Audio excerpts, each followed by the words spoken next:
બાંગ્લાદેશની મહિલાઓ ઘરે ઘોડા કેમ રાખે છે અને રાત્રે ઘોડા પાસે શું કામ કરાવે છે, આ જાણીને તમારા હોશ ઉડી જશે। હું મારા ક્વાર્ટરમાં આંખો બંધ કરીને સુવા જતો હતો ત્યારે અચાનક મને માલિકના ઘોડાનો રેબિનનો અવાજ આવ્યો। થોડી વખત પહેલાં હું તેની પાસે આવ્યો ત્યારે તે બિલકુલ ઠીક હતો, પરંતુ થોડી વારમાં એવું શું થયું કે તે ખરાબ રીતે હણવા લાગ્યો। હું થોડી વખત સૂતો રહ્યો, પરંતુ જ્યારે મને સમજાયું કે રેબિનનો અવાજ સામાન્ય નથી પણ હંમેશા કરતાં કંઈક અલગ છે, મને થયું કે તે કંઈક મુસીબતમાં છે। તેની સંભાળ રાખવી જવાબદારી મારી ન હતી, પરંતુ પ્રાણી પ્રત્યે ખૂબ જ ભાવુક હતો। એટલા માટે હું પથારીમાંથી ઊભો થઈ અને તેની પાસે ગયો, અને ત્યાં પહોંચીને મેં જે જોયું તે મારા હોશ ઉડી ગયા। હું મારી આંખો પર વિશ્વાસ કરી શકતો ન હતો। મારી માલકીન વિચિત્ર કપડાં પહેરીને તેના ઘોડા સાથે ઊભી હતી। તેને જોઈને મને બહુ શરમ આવી ગઈ। એવું લાગતું હતું કે તે નીંદરમાંથી ઉઠીને જ આવી ગઈ છે।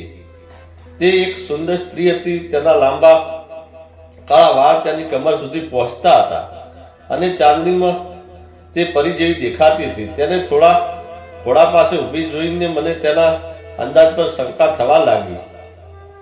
તે ઘોડાની કમર પર હાથ ફેરવતી ગલે લગાડતી હતી, જાણે તેને ઘોડા સાથે કોઈ લાગણી હોય। તે પુરુષ તેને ચૂપ કરાવવા માંગતી હતી, પરંતુ હું સમજી શક્યો નહીં કે તે રાતે અહીં શું કરવા આવી છે। થોડી વાર પછી ઘોડો જ્યારે ચૂપ થઈ ગયો ત્યારે તે ઘોડા પાસે પોતાનું પેટ ચટાવવા લાગી અને ઘોડાના પગની બાજુમાં બેસી ગઈ, અને આ જોઈને મને શરમ આવવા લાગી અને હું પાછો મારા રૂમમાં જવા લાગ્યો। હું કલ્પના પણ કરી શકતો ન હતો કે મારી નવી બાંગ્લાદેશી માલકીન આવું કેમ કરે છે। અને પછી મેં જોયું હતું તેનાથી આગળ કશું જોવાની મારામાં હિંમત ન હતી। હું મારી જગ્યાએ પાછો સૂઈ ગયો, પણ મને ઊંઘ ન આવી હતી, કારણ કે માલિકને તે કૃત્ય મારા મગજમાં ઘૂમી રહ્યું હતું, પણ મને કંઈ સમજાયું નહીં। હું વિચારતો કે મારી માલકીન રાતે ઘોડા સાથે મને થોડી વારમાં ઘોડાનો હણવાનો અવાજ આવતો હતો, અને હું વિચારતો હતો કે માલકીનને કેવો ડ્રેસ પહેર્યો છે, અને મારા માલકીનની ગેરહાજરીમાં તેના ઘોડા સાથે આ વિચારતા મને ઊંઘ આવી ગઈ। એ પછી મારી આંખ ખુલી તો થોડી વાર માટે રાતવાળી વાત મગજમાં બહાર નીકળી ગઈ। હું ઝડપથી તૈયાર થયો, રસોડામાં ગયો, માલકીનના નાસ્તા ટેબલ પર મારી રાહ જોતા અને મારો જીવ નીકળી ગયો, કારણ કે નાસ્તો તૈયાર કરવાની જવાબદારી મારી હતી। હું કલ્પના પણ કરી શકતો ન હતો કે તેને આટલી વહેલી સવારે ઉઠવાની આદત કેવી રીતે પડી ગઈ, અથવા તે રાતની સૂતી જ નથી। મેં હંમેશા તેમની આંખો લાલ જોઈ છે, જાણે તે આખી રાત જાગતી હોય। જ્યારની તે લગ્ન કરીને આ ઘરમાં આવી છે ત્યારથી મારું કામ કરવું ખૂબ જ મુશ્કેલ બની ગયું હતું। મને તે જ ચિંતા રહેતી હતી કે સેવામાં કંઈક ખામી ન રહે, કારણ કે તે માલકીનની જાન હતી। પરંતુ તેને જોતા જ રાતનું દ્રશ્ય મારી આંખમાં સામે આવતું હતું, પણ આ તેના પતિની પાછળ આવા કામ કરતી હતી। હું મારા માલિકનો વફાદાર નોકર હતો, અને આ વાત મારી સહન બહાર હતી। જો કોઈ બીજી મહિલા હોત તો હું મારા માલિકને બહાર હતી, કોઈ બીજી મહિલા હોત તો હું મારા માલિક બધું કહેવત, પણ તેને પત્ની હતી, અને મારા માલિક તેની પત્નીને ખૂબ જ પ્રેમ કરે છે। તેથી હું હમણાં માટે શાંત રહ્યો। મારા માલિક બિઝનેસ માટે એક શહેરથી બીજા શહેરમાં જાય છે, અને ગયા અઠવાડિયે તેઓ બીજા શહેરમાં ગયા છે। મારી નવી માલકીન અને મારા માલિકની માતા એટલે મારી મોટી માલકીન ઘરમાં જ હતા। શરૂઆતથી જ મોટી માલકીનને મોડા ઉઠવાની આદત હતી, તેથી જ હું પણ શાંતિથી બંગલામાં આવતો હતો। પણ જ્યારેથી મારી નવી માલકીન આવી હતી ત્યારે સવારે વહેલા ઉઠવાની મારું કામ કરવાનું થતું હતું। મારી આ નવી માલકીનની આદત ખૂબ જ વિચિત્ર હતી અને મારી સમજની બહાર હતી। જો હું મોટી માલકીન પાસે તેની વિશે વાત કરતો તો તે કહેતી કે તે બાંગ્લાદેશી છોકરી છે, આપણા દેશમાં તે આવી છે અને તેના નિયમો આપણા કરતાં અલગ છે, તો ચિંતા નહીં કર, થોડા દિવસો પછી બધું સારું થઈ જશે। મારા માલિકના આદેશ પર મેં બાંગ્લાદેશી ભોજન કેવી રીતે રાંધવું તે શીખતો હતો, અને મને બાંગ્લાદેશી ભાષા પહેલેથી જ થોડી આવડતી હતી, કારણ કે મારા માલિક પર કેટલીક વખત બાંગ્લાદેશી ભાષા વાત કરતા હતા। માલિક ઈચ્છતા હતા કે માલકીન અને તેના વતનની યાદ ના આવે. ત્યાંથી જ અમારા ઘરે બાંગ્લાદેશી વાતાવરણ જેવું બનાવવામાં આવ્યું હતું. પરંતુ બાંગ્લાદેશી પદ્ધતિઓ ઘણી અલગ હતી. તેમને સમજવું અને તેને પાલન કરવું મારા માટે ખૂબ જ મુશ્કેલ બની રહ્યું હતું. હું બિહારનો હતો અને ઘરેથી નોકરી માટે આવ્યો હતો અને મને પહેલેથી જ નોકરી મને મારા માલિકના ઘરે મળી ગઈ હતી. મારા માલિક ખૂબ જ સારા હતા અને તેમનો કારોબાર ખૂબ મોટો હતો અને તે વધારે બાંગ્લાદેશમાં રહેતા હતા. અહીં તો મોટી માલકીન હતી અને મને તેની સેવા માટે રાખવામાં આવ્યો હતો. મોટા બંગલામાં રહેતી એક માત્ર મોટી માલકીન જ હતા હોવાને કારણે મને ખૂબ કામ કરવું ન પડતું હતું. તેથી જ હું મારા કામ શાંતિથી કરી રહ્યો હતો. માલકીને બાંગ્લાદેશમાં રહેતા તેથી દેશની ભાષા બોલતી આદત પડી ગઈ હતી. ત્યાંથી આવ્યા પછી બાંગ્લાદેશી ભાષામાં વાત કરતા તેથી હું ત્યાંથી ભાષા સમજવા લાગ્યો હતો. વર્ષોથી માલિકે મારી દરેક સારી અને ખરાબ પરિસ્થિતિમાં મને એટલો સાથ આપ્યો હતો કે હું માલિકનો સૌથી વફાદાર નોકર બની ગયો હતો. પરંતુ જ્યારે માલકીન થોડા મહિના પહેલા બાંગ્લાદેશથી પરત આવ્યા ત્યારે તે એકલા ન હતા, પણ તેમની સાથે સુંદર પત્ની પણ હાજર હતી. માલિકે મને કહ્યું કે આજથી તે મારી નવી માલકીન છે, કારણ કે માલિકે બાંગ્લાદેશમાં પ્રેમ લગ્ન કરી લીધા છે અને હવે મુંબઈ આવી ગયા છે. તેથી ઈચ્છા મુજબ લગ્ન કરીને તેમને ઘરે આવ્યા જ છે. મારા માટે હેરાન કરવા જેવી નહીં, પણ મોટી માલકીન માટે પણ આઘાતજનક હતી, કારણ કે તેમનો એકમાત્ર પુત્રએ તેમની કહ્યા વગર પોતાની મરજીથી લગ્ન કરી લીધા હતા. મોટી માલકીને તેને સ્વીકારવાનો ઇનકાર કર્યો હતો. તેણે કહ્યું કે બાંગ્લાદેશની મહિલાઓ મુંબઈથી મહિલાઓથી ઘણી અલગ છે અને બાંગ્લાદેશી મહિલાએ પત્ની બનાવવાની મૂર્ખતા સિવાય બીજું કંઈ નથી, કારણ કે તે આપણા કરતાં ઘણા અલગ હોય છે. જાણવાથી મને તેના વિશે મોટી માલકીન પણ કંઈ જાણીત ન હતી, પરંતુ તેઓને તેના એકમાત્ર પુત્રનો પ્રેમ જોયો અને તે ધીમે ધીમે સ્વીકારી લીધી. પણ તેના આવ્યા પછી ઘરનું વાતાવરણ પણ બદલાઈ ગયું હતું. એવું લાગતું હતું કે જાણે બધું બદલાઈ ગયું છે. ક્યારેક તે ફટાકડીનો ઢગલો મંગાવે છે તો ક્યારેક તે જૈતુનનું તેલ મંગાવે છે. ખબર નહીં કે તેના રૂમમાં શું કરે છે. એક દિવસ જ્યારે માલકીન કામ પરથી ઘરે પાછા આવે છે ત્યારે જીદ કરવા લાગી કે મારે એક ઘોડો જોઈએ છે. તે ઘોડા વગર નથી રહી શકતી. માલિકે તેને સ્પષ્ટ કહી દીધું કે તેને જાનવરથી એલર્જી છે. ઘરમાં કોઈ પણ પ્રકારના પ્રાણીની એલર્જી થાય છે અને તેથી જ તે ઘરમાં ઘોડો લાવી શકતા નથી. અને જો માલકીનને તે એટલો શોખ હતો, કેટલીક વાર તે તેના મિત્રોના ઘોડાઓથી મનોરંજન કરી શકે છે. માલકીન આ સાંભળીને માલકીન રડવા લાગી અને ભાગી પડેલા શબ્દોમાં કહ્યું કે અમે બાંગ્લાદેશી મહિલાઓ ઘોડા વિના જીવી શકતા નથી. તમે એક અઠવાડિયા માટે ઘરની બહાર રહો છો તો તમને ઘોડાઓથી કેવી એલર્જી હોય. હું તેમને સંભાળ રાખીશ, તેને ધ્યાન રાખીશ, પણ મને ઘોડો જોઈએ છે. તે દિવસે મને ખબર પડી કે મારી માલકીન હિન્દી સારી રીતે જાણે છે. પહેલાં તો માલકીને તેની પત્નીને પ્રેમથી સમજાવવાનો પ્રયત્ન કર્યો, પણ તે ન માની અને માલિકે તેને કાળો ઘોડો ખરીદને આપ્યો અને તેને ઘરની પાછળ બાંધી રાખવાનું કહ્યું.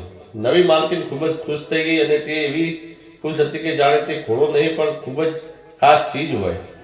ત્યાંથી મને પણ લાગ્યું કે કદાચ તેમનો જીવનની એકલતા દૂર કરવાનો ઘોડો રાખવા માંગતી હશે.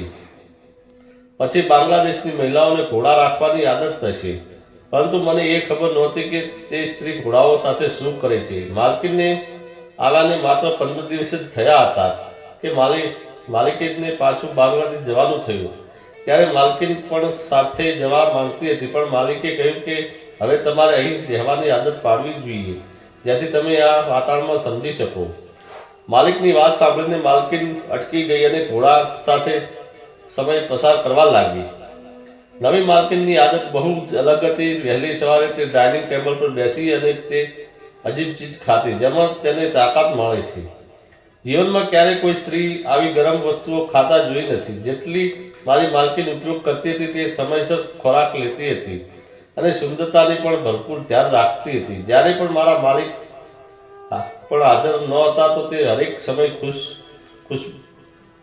ખુશ થઈ તરબડ રહેતી હતી અને તેના નવા ઘોડા સાથે પણ તેને ખૂબ જ લગાવ હતો. હંમેશા તેની સાથે એકાંતમાં સમય વિતાવતી અને ત્યારે એમને પણ ત્યાં જવાની ઇજાજત ન હતી. મારા માલિકના ગયા અને 1 અઠવાડિયું વીતી ગયું હતું. એક દિવસ ઘોડાના અવાજથી હું ઓરડામાંથી બહાર આવ્યો. ત્યારે મેં જોયું કે મારી માલકીન અડધી રાતે ઘોડાના પગ પાસે બેસીને ઘોડાના પ્રત્યે પ્રેમ અને લાગણી વ્યક્ત કરી રહી હતી.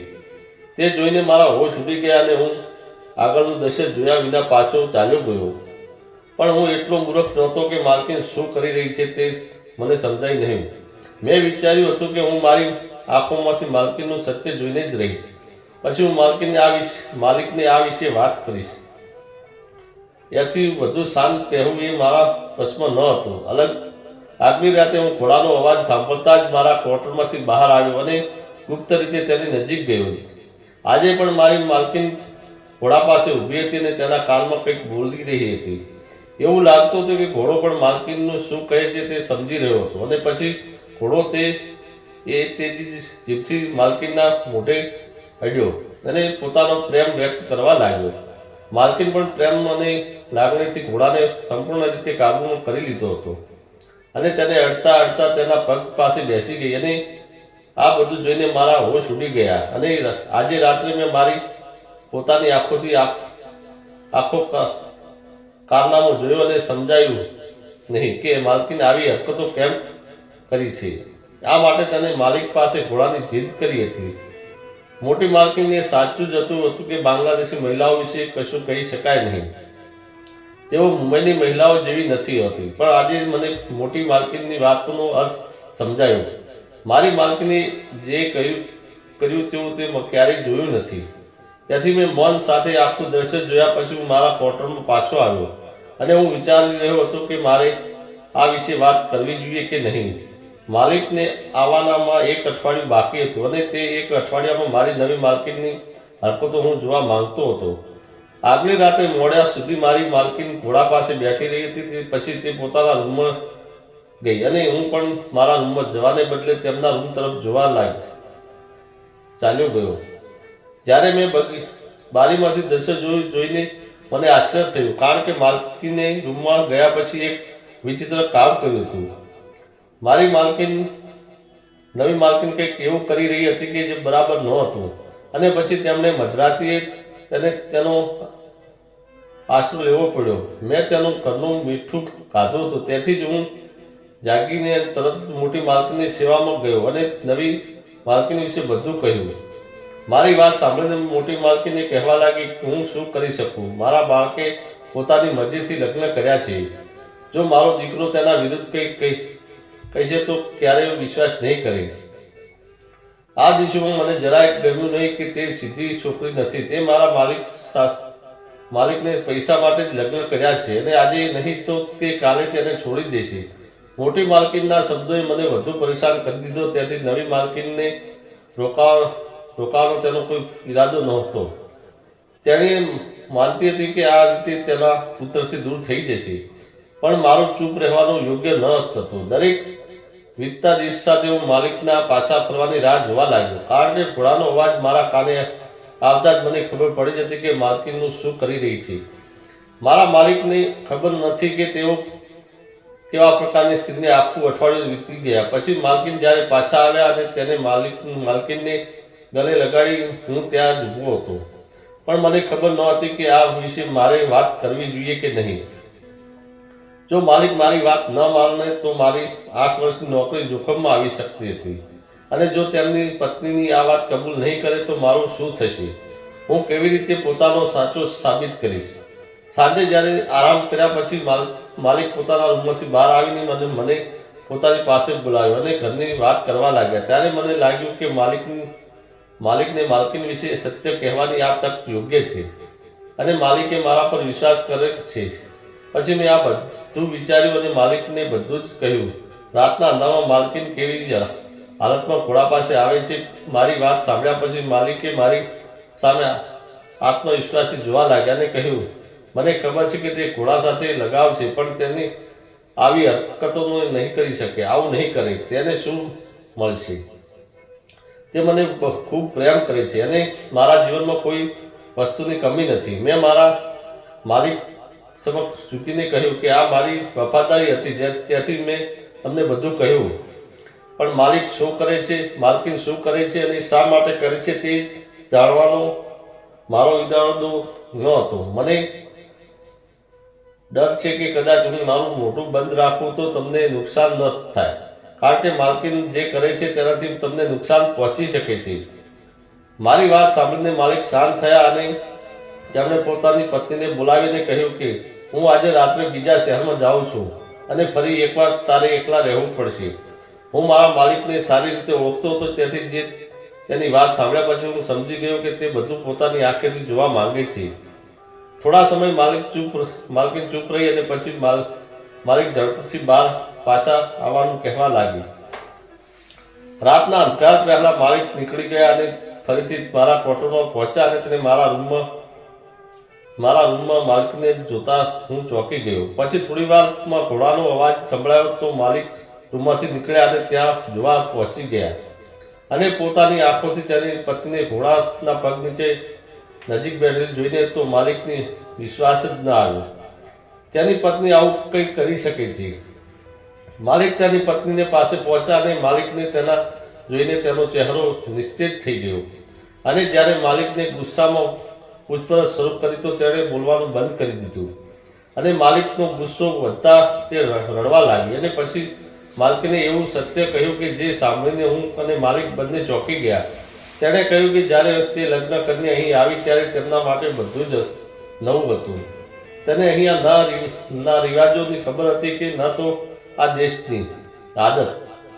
ત્યાંથી હું ખૂબ જ ચિંતિત હતી અને માલિક તેને છોડીને કામના કારણે બીજા દેશમાં જવાના હતા. ત્યારે મોટી માલિકની પત્નીને તેના રૂમમાં બોલાવી અને કહ્યું હતું કે માલિકના ઘણી છોકરીઓ સાથે દોસ્તી છે અને જ્યારે પણ માલિક બીજા દેશમાં જાય છે ત્યારે પણ તેમની ઘણી છોકરીઓ સાથે મિત્રતા રહી છે.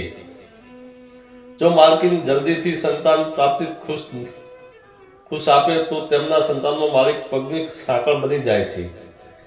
માલકીન ક્યારેય બીજા કોઈની પાસે ન જાય, તેથી નવી માલકીન આનાથી ખૂબ જ પરેશાન થઈ ગયા હતા અને તેના પરિવારની વિરુદ્ધ જઈને માલકીન સાથે લગ્ન કરીને આ દેશમાં આવી હતી.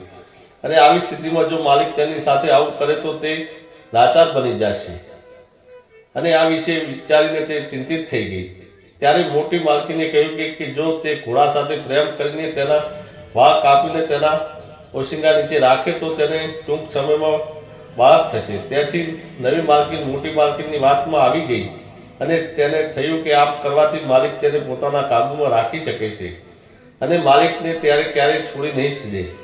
તેને મોટી માલકીનના કહેવાથી માલિકને ખોટું કહ્યું. બાંગ્લાદેશી સ્ત્રીઓ ઘોડા વિના જીવી શકતી નથી.